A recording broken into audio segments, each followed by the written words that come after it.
Hello friends, welcome to சரிய சமையல். இன்றைக்கி நம்ம சேனலில் ஒரு ஸ்வீட் ரெசிபி பார்க்க போகிறோங்க. அந்த ஸ்வீட் ரெசிபி என்னென்னா கேரட் மைசூர் பாகு தான் நம்ம செய்ய போகிறோம். இதை செய்யறதுக்கு முன்னாடி சரிய சமையலுக்கு சப்ஸ்கிரைப் பண்ணாதவங்க சப்ஸ்கிரைப் பண்ணிக்கோங்க. பக்கத்தில் உள்ள பெல் பட்டனையும் கிளிக் பண்ணிக்கோங்க. வாங்க எப்படி செய்யலான்னு பார்க்கலாம். கேரட் மைசூர் பாகு செய்ய தேவையான பொருட்களை பார்த்துடலாம். 1 கப்பு கடலை மாவு எடுத்திருக்கேன். 1/2 கப் நம்ம அரைச்ச கேரட் எடுத்திருக்கேன். 1/2 கப் அளவுக்கு சர்க்கரை எடுத்திருக்கேன். 1/2 கப் அளவுக்கு எண்ணெய் எடுத்திருக்கேன். இன்றைக்கி இந்த ரெசிபி நம்ம ஃபுல் அண்ட் ஃபுல்லாக எண்ணெயில் தான் செய்ய போகிறோம். நெய் சேர்க்க போகிறதில்ல. வாங்க எப்படி செய்யலான்னு பார்த்துடலாம். ஃபஸ்ட்டு நம்ம மாவு கரைச்சி எடுத்துக்கலாம். கடலை மாவு ஒரு பவுலில் கொட்டி எடுத்துக்கோங்க. 1/2 கப்பு எண்ணெய் எடுத்திருந்தோம். இதில் பாதி எண்ணெய் எடுத்து நம்ம மாவு கரைச்சிக்க போகிறோம்.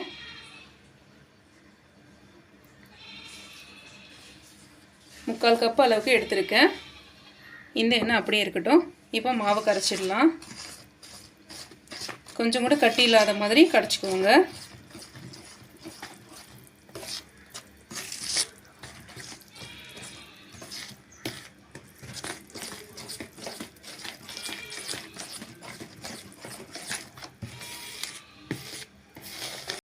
கொஞ்சம் கூட கட்டி இல்லாமல் மாவு நல்லா கரைச்சி எடுத்தாச்சு.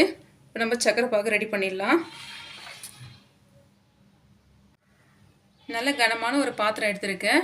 நம்ம எடுத்துருக்க 1/2 கப்பு சர்க்கரையை சேர்த்துடலாம்.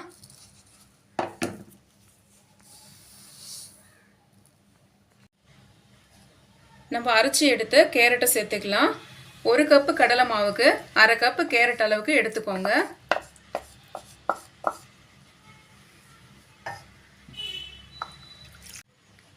தண்ணி 1/2 கப்பு சேர்த்துக்கலாம்.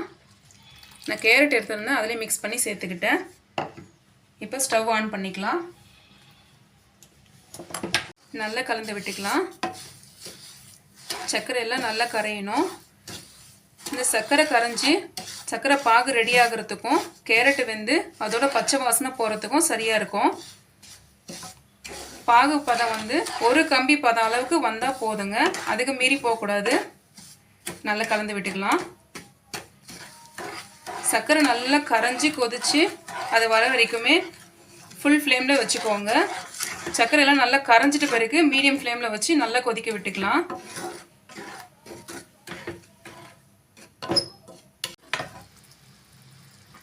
சர்க்கரை நல்லா கரைஞ்சிடுச்சு. இப்போ ஸ்டவ்வை மீடியம் ஃப்ளேமில் வச்சுக்கோங்க. நல்லா கொதிக்கட்டும். கொதித்து ஒரு கம்பி பத அளவுக்கு வரட்டும். அது வரைக்கும் நல்லா கலந்து விட்டுக்கோங்க. நல்லா கலந்து விட்டுட்டே இருக்கலாம். அப்பப்போ கம்பி பதம் வருதான்னு சொல்லிட்டு செக் பண்ணிகிட்டே இருங்க. இன்னும் கம்பி பதம் வரல, நல்லா செக் பண்ணிக்கோங்க. அது வரைக்கும் கலந்து விட்டுட்டே இருக்கலாம். நல்லா கலந்து விட்டு பாகு நல்லா கொதிச்சிருக்குங்க. இப்போ பாகு பதம் வந்துச்சான்னு செக் பண்ணிக்கலாம். கேரட் இருக்கிறதுனால சரியானபடி தெரியல. ஒரு கம்பி பதம் அளவுக்கு வந்திருக்கு. இப்போ நம்ம கரைச்சி வச்ச மாவை சேர்த்துடலாம்.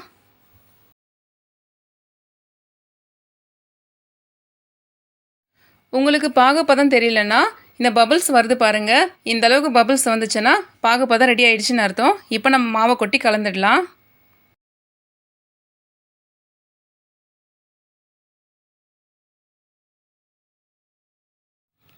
நம்ம கரைச்சி வச்ச மாவை கொட்டி கலந்துகிட்டே இருக்கலாம்.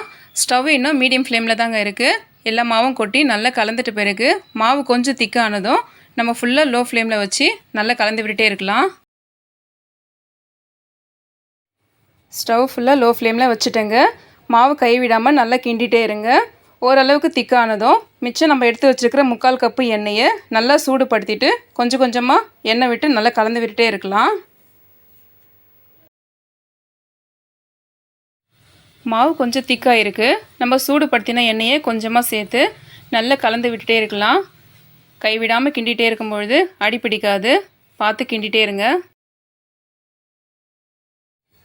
ஃபஸ்ட்டு நம்ம ஊற்றின எண்ணெய் மாவு நல்லா உறிஞ்சிருச்சு. திரும்ப இன்னும் கொஞ்சம் எண்ணெய் விட்டு நல்லா கலந்து விட்டுட்டே இருக்கலாம்.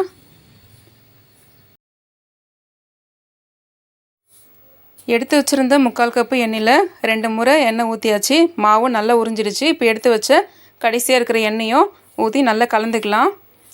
நல்லா கைவிடாமல் கிண்டிகிட்டே இருக்கலாம்.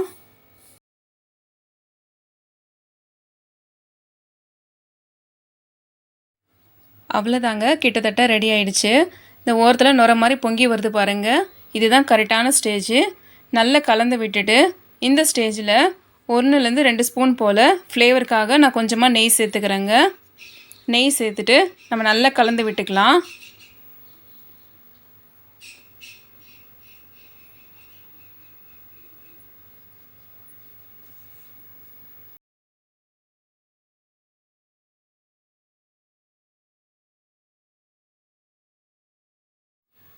அவ்வளோதாங்க, ரெடி ஆயிடுச்சு. இந்த ஸ்வீட் ரெடி ஆனதுக்கான பதம் நீங்களே பாருங்கள். நம்ம கரண்டியில் எடுத்து ஊற்றும் பொழுது மடிப்பு மடிப்பாக வரும். இதுதான் கரெக்டான பதம். இந்த ஸ்டேஜில் நம்ம ஸ்டவ் ஆஃப் பண்ணிவிட்டு நம்ம இறக்கிடலாம். நான் ஆல்ரெடி பிளேட்டில் எண்ணெய் தடவி வச்சுருக்கிறேன். இப்போ ஸ்டவ் ஆஃப் பண்ணதும் உடனே அதில் சேர்த்துடணும், இல்லைன்னா கெட்டியாகிடும்.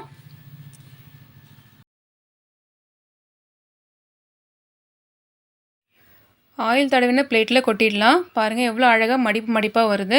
இதுதாங்க சரியான பதம்.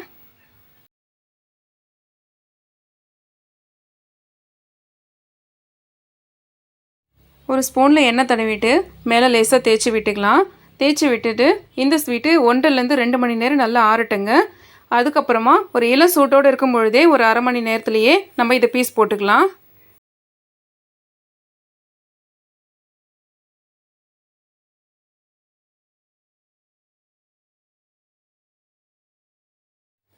அரை மணி நேரம் ஆயிருக்குங்க. ஓரளவுக்கு ஆறி இருக்கு. இந்த ஸ்டேஜ்லேயே நம்ம பீஸ் போட்டுக்கலாம்.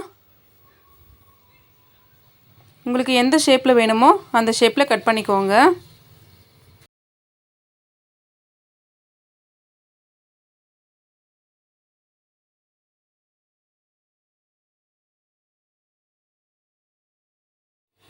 ஒரு பக்கம் கட் பண்ணியாச்சு, இன்னொரு பக்கம் கட் பண்ணிக்கலாம். நான் ஸ்கொயர் ஷேப்பில் தாங்க கட் பண்ணுறேன். உங்களுக்கு எந்த ஷேப்பில் வேணுமோ அந்த ஷேப்பில் கட் பண்ணிக்கோங்க. எல்லாமே கட் பண்ணி எடுத்துக்கலாம்.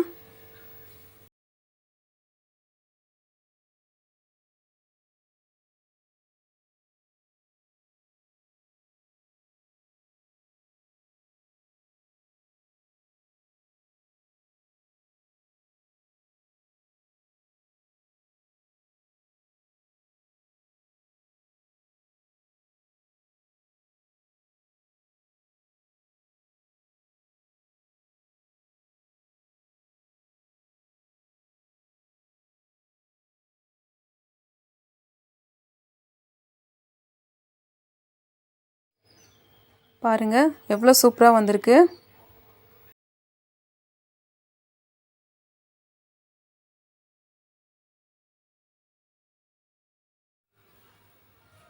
பாருங்கள் ரொம்ப ரொம்ப சாஃப்டாக ரொம்ப டேஸ்டியாக கேரட் மைசூர் பாகு ரெடி ஆயிடுச்சுங்க.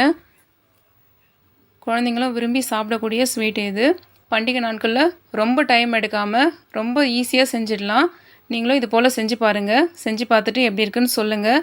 மறக்காமல் சாடியா சமையலுக்கு சப்ஸ்கிரைப் பண்ணிக்கோங்க. பக்கத்தில் உள்ள பெல் பட்டனையும் கிளிக் பண்ணிக்கோங்க. தேங்க்யூ.